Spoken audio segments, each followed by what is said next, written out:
Bharatiya Janata party Gujarat પ્રદેશ પ્રમુખ જગદીશ વિશ્વકર્માનું મહેસાણા જિલ્લા Bharatiya Janata party પરિવાર દ્વારા ભવ્ય સ્વાગત કરવામાં આવ્યું। ભવ્ય આતશબાજી તેમજ ઢોલ અને શરણાઈના સૂર સાથે તેમનું સ્વાગત કરવામાં આવ્યું।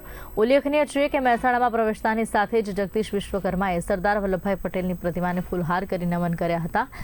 વિસનગરના ધારાસભ્ય અને આરોગ્ય મંત્રીએ પોતાના પ્રવચનમાં પ્રદેશ પ્રમુખ જગદીશ વિશ્વકર્માનું સ્વાગત કરી મહેસાણા જિલ્લાના તમામ કાર્યકરોને જગદીશભાઈ વિશ્વકર્માને મજબૂત બનાવવા માટે કામે લાગી જવાની હાકલ કરી હતી। આજના દિવસે નવનિયુક્ત પ્રદેશ અધ્યક્ષ આદરણીય શ્રી જગદીશભાઈ વિશ્વકર્મા સાહેબ જ્યારે મહેસાણામાં પધાર્યા ત્યારે મહેસાણા જિલ્લાના ઉમિયા માતા ઊંઝાથી દર્શન કરી મા ઉમિયાના ચરણોમાં શીશ ઝુકાવી અને પ્રવાસનો આગળ કાર્યક્રમ શરૂ થયો છે। મા ઉમિયાના આશીર્વાદ લઈ અને આગળ વધી રહ્યા છે ત્યારે અને ત્યાંથી અહીંયા મહેસાણા આવ્યા।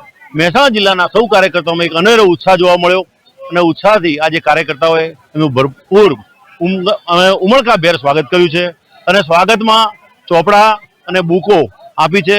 આ ચોપડા આવનારા દિવસોમાં જરૂરિયાતમંદ બાળકોને આપવાના છે અને બુકો જે છે ગામડે ગામડે જ્યાં જ્યાં લાઇબ્રેરીઓ છે ત્યાં લાઇબ્રેરીમાં યાદી બનાવીને આપવાની છે।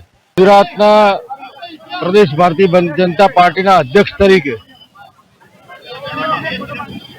રાજ્યના સહકાર મંત્રી આદરણીય શ્રી જગદીશભાઈ વિશ્વકર્માજીની જે નિમણૂક થઈ છે, આજે તેમને મા અંબાના દર્શન કરી અને ગુજરાતની અંદર માનનીય પ્રધાનમંત્રી શ્રી નરેન્દ્રભાઈ મોદી સાહેબને જે વિકસિત ભારતની હાકલ છે એ પૂરી કરવા માટે 6.5 કરોડ ગુજરાતીઓનું હિત અને 6.5 કરોડ ગુજરાતીઓ સાથે મળી અને જે સંકલ્પ લીધો છે પૂરો કરવા માટે ભારતીય જનતા પાર્ટીની આદરણીય ભૂપેન્દ્રભાઈની સરકાર અને સંગઠન શ્રી જગદીશભાઈ વિશ્વકર્માજીના નેતૃત્વમાં ગુજરાતને મજબૂત બનાવવા માટે અને નરેન્દ્રભાઈ મોદી સાહેબ અને ગૃહમંત્રી આદરણીય અમિતભાઈ શાહ સાહેબના માર્ગદર્શનમાં ગુજરાત તમામ ક્ષેત્રમાં વિકાસ કરે અને વિકાસ 2047માં ભારત દિવ્ય ભારત બને એ માટેનું છે।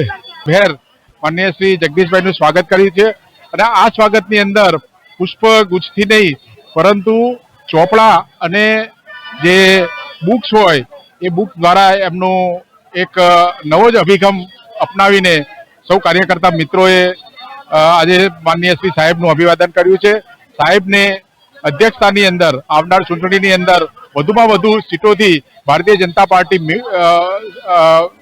સત્તા મેળવશે એવું ચોક્કસપણે મને વિશ્વાસ છે।